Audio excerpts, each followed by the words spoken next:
أذن للذين يقاتلون بأنهم ظلموا وأن الله على نصرهم لقدير. خدا اجازه داد به کسانی که با آنان جنگ می شود که آنان هم جنگ کنند، چون مورد ظلم قرار گرفتند و خداوند متعال بر یاری دادن آنان تواناست. پس کدوم هستند اینا؟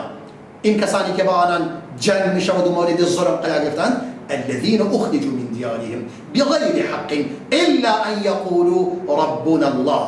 آن کسانی که بیرون رانده شدند از سرزمین خود بنا حق، بدون اینکه حق یعنی هیچ گناهی کرده باشند، جز این که میگفتند پروردگار ما الله است. پس این یک فضیلت بسیار بزرگی برای ابوبکر صدیق که با رسول خدا همراه بوده در سفری که کفار آنان را بیرون کرده است.